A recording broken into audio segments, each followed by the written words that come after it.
Guys, welcome back to my YouTube channel. तो हम course 502 के ब्लॉक 1 का यूनिट 4 पढ़ने जा रहे हैं इस वीडियो में, learner and learning centred approaches. तो सबसे पहले हम पढ़ेंगे लर्नर सेंटर्ड अप्रोचेस। जैसे कि हमने प्रीवियस वीडियो में भी पढ़ा था कि लर्नर सेंटर अप्रोच क्या होती है।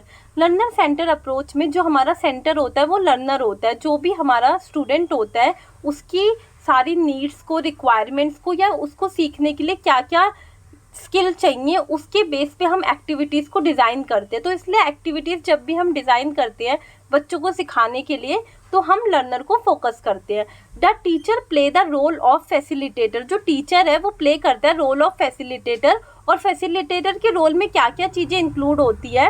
To stimulate curiosity and independent thinking. बच्चों के अंदर क्यूरियोसिटी को और इंडिपेंडेंट थिंकिंग को हमें प्रोत्साहित करना होता है।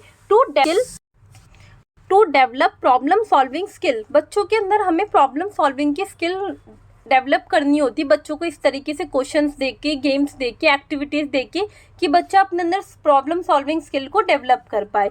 Promote planning and execution of project. बच्चों के प्रोजेक्ट को, बच्चों प्लानिंग करना है, अपने प्रोजेक्ट को एग्जीक्यूट करना है, ये भी हम स्किल बच्चों में प्रमोट करते हैं। Develop self learning. बच्चे खुद से सीखने के लिए और खुद से अपनी हर चीज़ को सॉल्व करने के लिए, कंस्ट्रक्ट करने के लिए रेडी हो, वो भी हम एज अ फैसिलिटेटर बच्चों को रोल प्ले करते हैं डेवलप कराने में। नेक्स्ट है अंडरस्टैंडिंग द लर्नर। जब भी आप बच्चों को सिखाते हैं, जब भी आप बच्चों, अगर आप लर्नर सेंटर एक्टिविटी को प्लान करते तो आपको बच्चों की नीड को तो जानना, अंडरस्टैंडिंग द लर्नर, बच्चों को तो आपको अंडरस्टैंड करना पड़ेगा।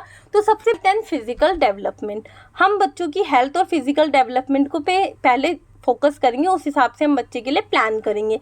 मेंटल एबिलिटीज़, इसमें जो हमारी मल्टीपल इंटेलिजेंस जो गार्डनर ने दी थी थ्योरी, हार्वर्ड गार्डनर ने दी थी 1985 में, तो 7 टाइप्स की जो इंटेलिजेंस है वो हम फोकस करेंगे कि बच्चा लिंग्विस्टिक में ज़्यादा अच्छा है, लॉजिक मैथ्स में अच्छा है, विजुअल में अच्छा है, बॉडली काइनेस्टिक में अच्छा है, म्यूजिकल में अच्छा है, इंट्रापर्सनल में अच्छा है या इंटरपर्सनल में अच्छा। 7 इंटेलिजेंस थ्योरी से बच्चे की मेंटल एबिलिटीज़ को हम जानना चाहेंगे।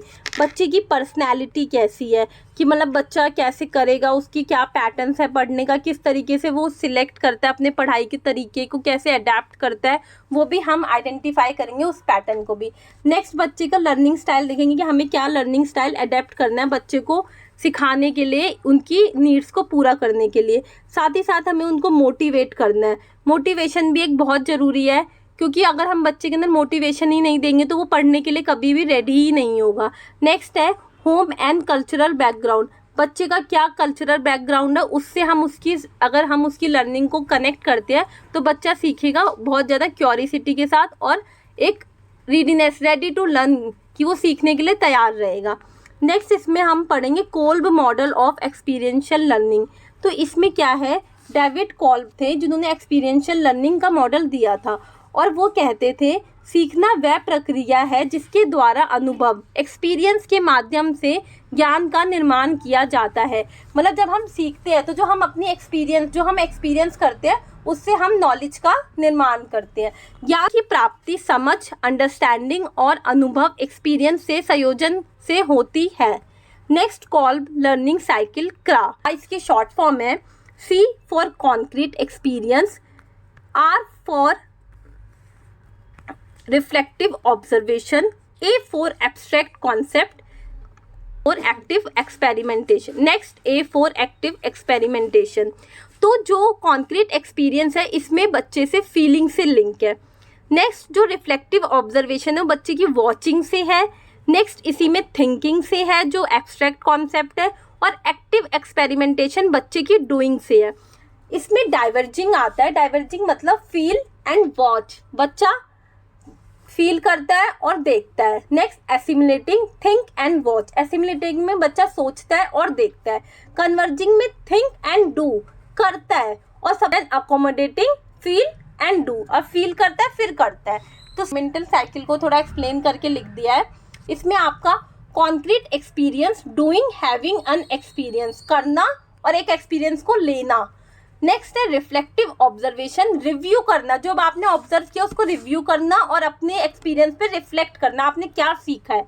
देन एब्स्ट्रैक्ट कंसेप्चुअलाइजेशन में कॉन्क्लूड करना अपनी लर्निंग से, जो आपने अपने एक्सपीरियंस से सीखा उससे अपनी लर्निंग को कॉन्क्लूड करना। एक्टिव एक्सपेरिमेंटेशन में प्लानिंग करना, जो अब आपने सीख लिया उसे प्लान करना और जो भी आपने सीखा उसको ट्राई आउट करना। Role of the teacher in learner centred approach, teacher का क्या रोल होता है learner centre role of the teacher in learner centre approach. अब टीचर का क्या रोल होता है? सबसे पहले ऑब्जर्वर, जो टीचर होता है वो ऑब्जर्व करता है, जो भी बच्चा करता है जैसे एक्टिविटी बच्चा करता है वो टीचर ऑब्जर्व करता है। फिर उसको क्या करता है टीचर? कॉन्स्टेंटली बच्चे के बिहेवियर को वॉच करता है, उसकी एक्टिविटीज़ को डायग्नोस करता है और फिर देखता है बच्चे की क्या कमी है, क्या बच्चे को नीड्स है और क्या उसकी लर्निंग डिपोजिशंस है, और इस तरीके से बच्चे की हेल्प करता है उसको सीखने के लिए। नेक्स्ट है provider of the environment for learning. फिर टीचर ही एक ऐसा टीचर ही है जो बच्चों को लर्निंग एनवायरनमेंट को प्रोवाइड करता है, बच्चे को इस तरीके से लर्निंग एनवायरनमेंट देता है कि बच्चा मोटिवेटेड रहे और अच्छे से सीखे। नेक्स्ट टीचर का रोल होता है फैसिलिटेटर ऑफ लर्निंग। अब टीचर को देखना होता है कि बच्चे कैसी एक्टिविटी में एंगेज है, उनको फिर ट्रेनिंग देता है, उनको जो भी उनको चैलेंजिंग बच्चे फेस करते हैं उनको हेल्प करता है, उनको सपोर्ट करता है और उनको एप्रोप्रिएट सिचुएशन देता है जिससे वो एक अपने जो भी बच्चे सीखते हैं उसमें बच्चे सीख पाए during the period of learning में, और बच्चों को एनकरेज करता है सीखने के लिए और अपनी लर्निंग में एंगेज रहे बच्चे। ये टीचर के रोल होते हैं फैसिलिटेटर में। नेक्स्ट आप इसमें पढ़ेंगे characteristics of learning centred method.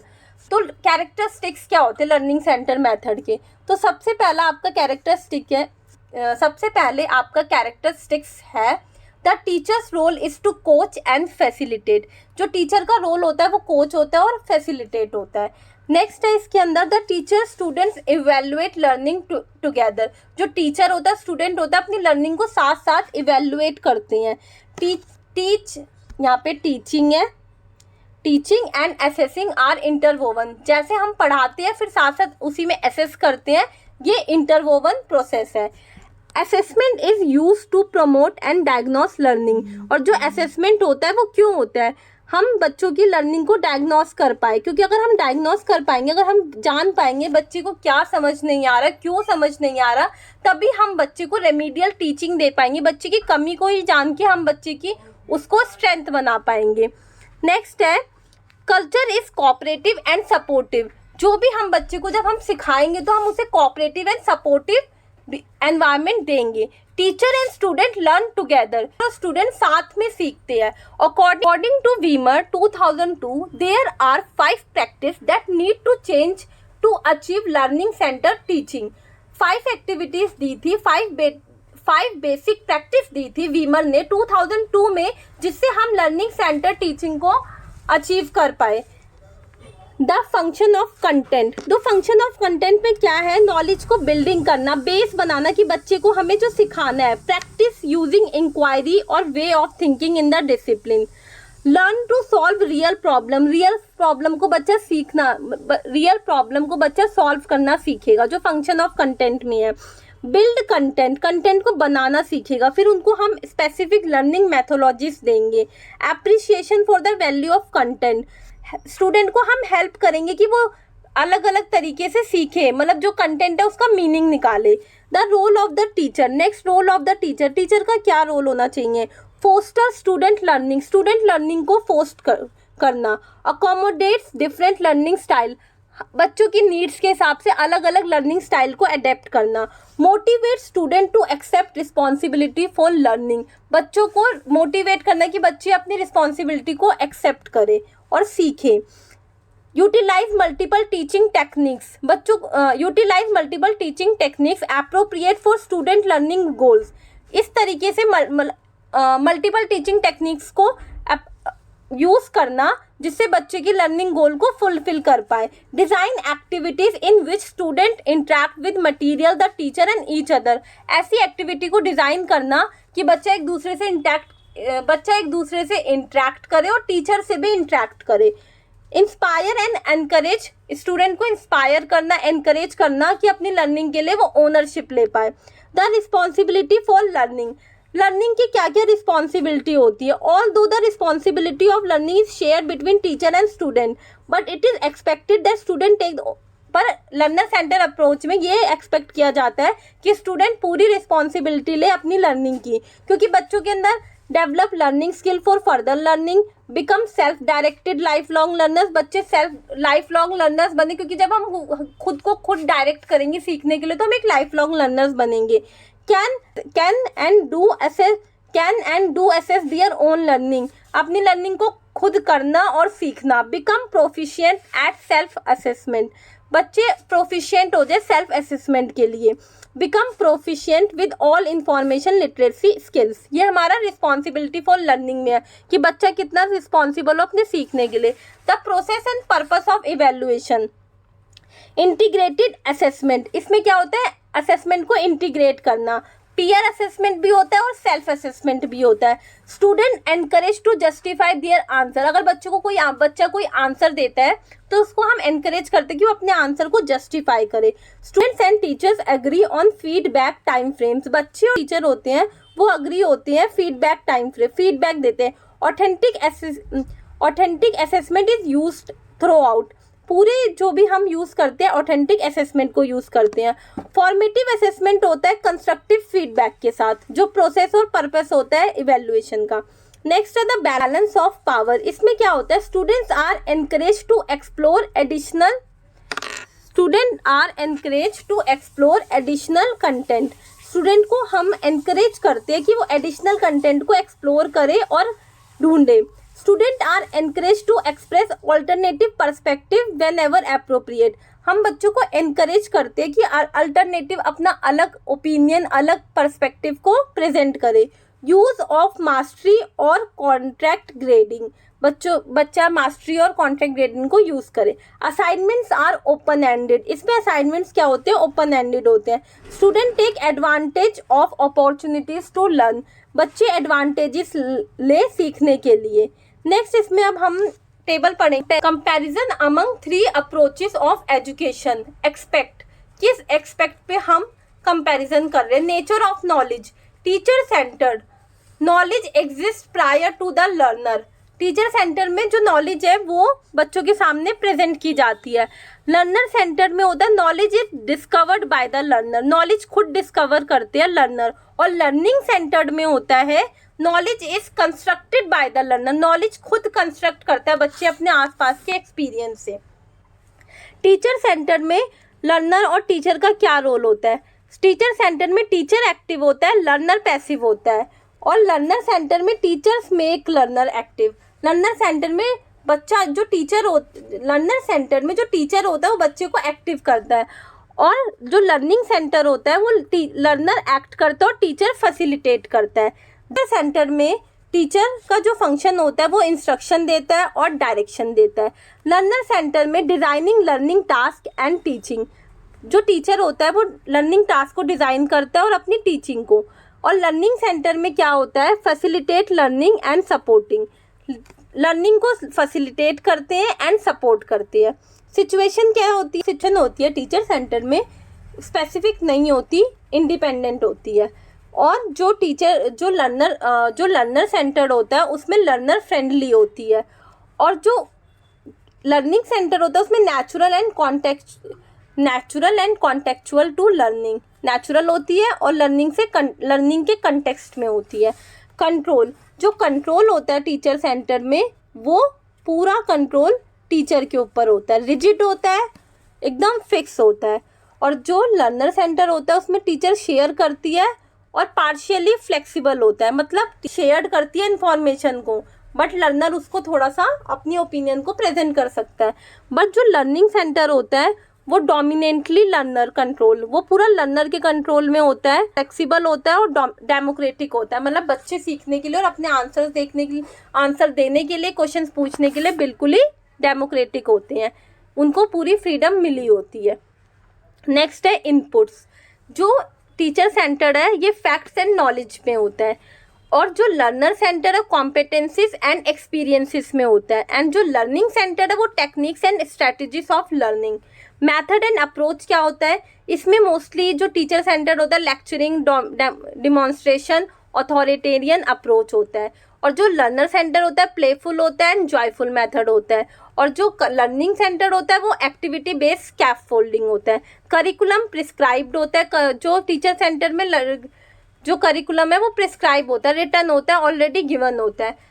जो लर्नर सेंटर है उसमें डेवलपमेंटल होता है, साथ साथ हम डेवलप करते हैं, और जो लर्निंग सेंटर होता है इसमें इमरजेंट होता है, बच्चा कंस्ट्रक्ट करता है हर एक चीज़ को। इवेल्युएशन ऑब्जेक्टिव बेस्ड सुमेटिव पेपर होता है टीचर सेंटर में, और जो लर्नर सेंटर में एक्टिविटी बेस्ड फॉर्मेटिव होता है, और जो लर्निंग सेंटर में ऑथेंटिक असेसमेंट होता है और सेल्फ एनालिटिकल होता है।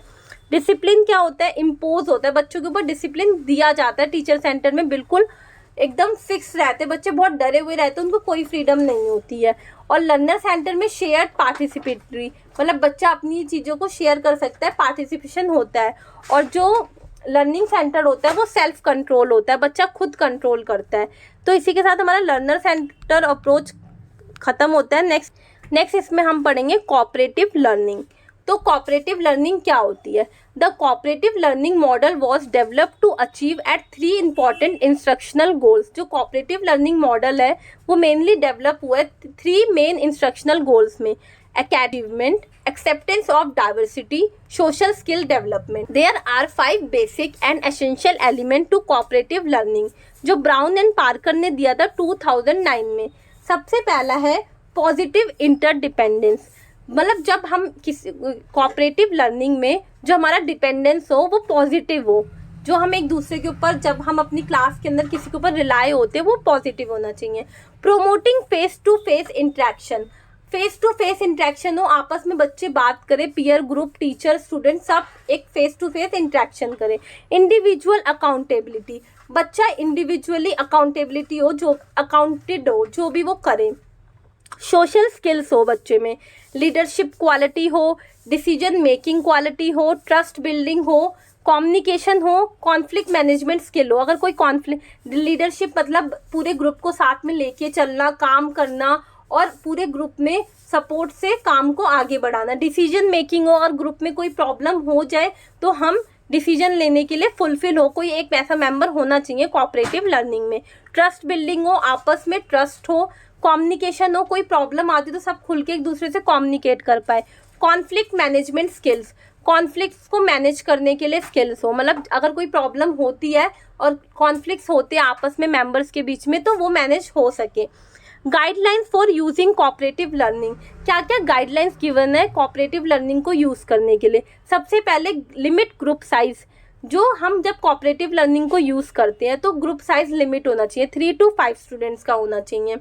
Each student in the group specific role, हर बच्चे का ग्रुप में एक स्पेसिफिक रोल होना चाहिए, रिस्पॉन्सिबिलिटी होनी चाहिए और टास्क होना चाहिए, अपने ग्रुप को सक्सेस करने के लिए वो कॉन्ट्रीब्यूट करें। Consider providing a group reward to the student in the group, और जो ग्रुप रिवॉर्ड दे, जो भी स्टूडेंट ग्रुप में हो सबको एक ग्रुप रिवॉर्ड मिले, तभी एक दूसरे काम करने के लिए वो मोटिवेटेड रहेंगे। Consider room arrangement, task material and time frame as you plan cooperative learning, जो क्लासरूम अरेंजमेंट हो, सिटिंग अरेंजमेंट हो, जो मटेरियल हो वो इस तरीके से प्लान करना होता है कि कोऑपरेटिव लर्निंग हमारी बेनिफिशियल हो। Teacher's role in the cooperative learning model, सबसे पहले फेसेस होते हैं, there are 6 phases. Phase 1 present goals and learning set, बच्चों को गोल्स को प्रेजेंट करना और लर्निंग को सेट करना। तो कैसे? Teacher goes over objective of the lesson and establish the learning set, but जो टीचर होता है वो जो भी लेसन का ऑब्जेक्टिव होता है कि उसे हमें क्यों पढ़ाना है उसको इस्टेब्लिश करके लर्निंग को सेट करता है। नेक्स्ट होता है प्रेजेंट इन्फॉर्मेशन, फिर टीचर क्या करता है बच्चों के सामने चाहे वर्बली चाहे टेक्स्ट मटेरियल के थ्रू इंफॉर्मेशन को प्रेजेंट करता है।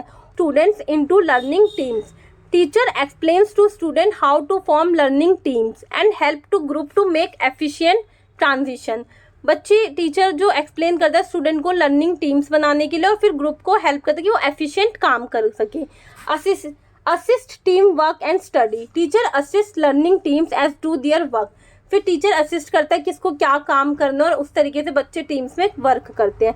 टेस्ट ऑन द मटेरियल, और जो टीचर वर्क देता है, teacher list the knowledge of learning materials, teacher क्या करता है test face 5 test on materials, teacher list knowledge of learning material और group present result of their work. Teacher क्या करता है, नॉलेज को लिस्ट करता है, जो भी लर्निंग मटेरियल होते हैं, फिर ग्रुप अपने वर्क को शो करता है। Provide recognition, teacher finds way to recognize both individual and group efforts and achievement. जो टीचर होता है वो रिकॉग्नाइज करता है, पहचानता है, समझता है कि क्या इंडिविजुअल एफर्ट्स थे और किसके ग्रुप, जो भी उनके टीचर वेज फाइंड करता है इंडिविजुअल एंड ग्रुप एफर्ट और अचीवमेंट को रिकॉग्नाइज कर। टीचर फाइंड्स वे, जो टीचर होता है वो तरीके ढूंढता है कि कैसे वो रिकॉग्नाइज करे इंडिविजुअल एफर्ट्स को और अचीवमेंट्स को ग्रुप की। नेक्स्ट इसमें अब हम पढ़ेंगे एडवांटेजेस ऑफ कोऑपरेटिव लर्निंग। अब एडवांटेजेस क्या होते हैं कोऑपरेटिव लर्निंग की? स्टूडेंट्स डिमॉन्स्ट्रेट एकेडमिक अचीवमेंट, बच्चा जो डिमॉन्स्ट्रेट करता है अपनी एकेडमिक अचीवमेंट को। Cooperative learning method are usually effective for all ability level, जो कोऑपरेटिव लर्निंग है ये हर एबिलिटी लेवल के बच्चों के लिए अच्छा मेथड है। Student perception of one another are enhanced when given the opportunity to work with one another। जो स्टूडेंट्स की परसेप्शन होते हैं एक दूसरे के लिए, जब वो साथ में काम करते हैं और हम उन्हें साथ में काम करने के लिए अपॉर्चुनिटी देते तो वो बढ़ते हैं, इनहेंस होते हैं एक दूसरे के लिए। Cooperative learning is effective for all ethnic group, जो कोऑपरेटिव लर्निंग है वो हर ग्रुप के लिए, हर लेवल के बच्चों के लिए एक गुड मेथड है। Cooperative learning increases self esteem, जो कोऑपरेटिव लर्निंग करते हैं तो बच्चा सेल्फ एस्टीम को इंक्रीज करता है, सेल्फ कॉन्सेप्ट बिल्ड करता है लर्नर्स के। कोऑपरेटिव लर्निंग से बच्चा सेल्फ एस्टीम की पावर को इंक्रीज करता है, सेल्फ कॉन्सेप्ट बिल्डअप करता है, तो इस तरीके से लर्नर कॉन्फिडेंट बनता है। But limitation of cooperative learning भी है, due to fact that cooperative learning is constantly changing.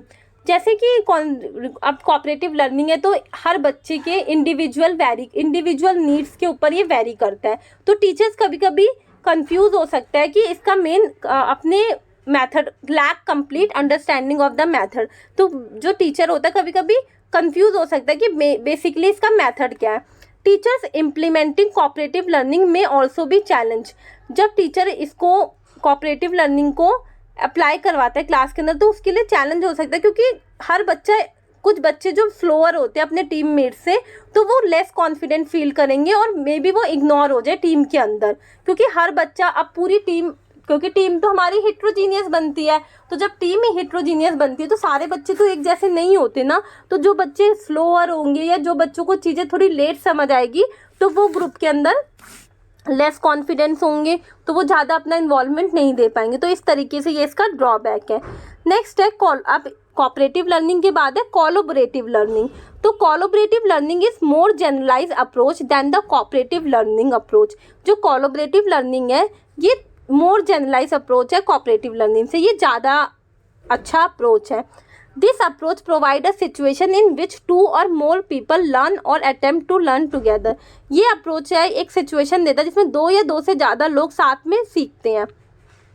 Individual learning की तरह नहीं, पीपल एंगेज होते हैं कोलैबोरेटिव लर्निंग में, एक दूसरे के रिसोर्सेज को यूज़ करते, स्किल को यूज़ करते, इंफॉर्मेशन को शेयर करते हैं और इस तरीके से सीखते हैं। Collaborative learning based on fact, जो कोलैबोरेटिव लर्निंग फैक्ट है, नॉलेज है, created within a population where जो मेंबर्स होते हैं, जो क्लास के मेंबर्स होते हैं वो एक्टिवली इंटरेक्ट करते हैं और अपनी इंफॉर्मेशन को नोट्स को इक्वली शेयर करते हैं। इसलिए कोलैबोरेटिव लर्निंग है is a method of teaching and learning in which students and teachers team together. बच्चे और जो स्टूडेंट्स और जो टीचर होते हैं वो साथ में काम करते हैं और एक्सप्लोर करते हैं। किसी सिग्निफिकेंट क्वेश्चन पे और कोई मीनिंगफुल प्रोजेक्ट को क्रिएट करते हैं। A group of student discussing a lecture और student from different school working together over the internet और on a shared assignment are example of collaborative learning. A group of student discussing a lecture और students from different school working, अलग अलग school से जो बच्चे काम कर रहे हैं वो आपस में डिस्कशन कर रहे हैं, चाहे वो इंटरनेट पे, चाहे वो अपने असाइनमेंट को शेयर करके, तो ये कोलैबोरेटिव लर्निंग का है, क्योंकि कोलैब करके वो लोग सीख रहे हैं, एक दूसरे से हेल्प लेके, इंफॉर्मेशन को शेयर करके, नॉलेज को शेयर करके। नेक्स्ट जो कोऑपरेटिव एंड कोलैबोरेटिव लर्निंग है, ये ट्रेडिशनल टीचिंग अप्रोचेस है जहाँ पे बच्चे साथ में काम करते हैं रैदर देन इंडिविजुअली। अकेले अकेले करने से अच्छा बच्चे मिलके काम करते हैं। तो इसमें फर्स्ट पॉइंट ये है कि कोलैबोरेटिव लर्निंग कहीं पे भी बच्चा साथ में मिलके काम कर सकता है, अपने होमवर्क में हेल्प कर सकता है एक दूसरे की, और एक स्ट्रक्चर प्रोजेक्ट को बिल्ड कर सकता है। Next learning is more qualitative approach, क्योंकि हम इसमें स्टूडेंट ये एक क्वालिटेटिव अप्रोच है, क्योंकि हम स्टूडेंट की टॉक को इसमें एनालाइज करेंगे, उनको रिस्पॉन्स करेंगे।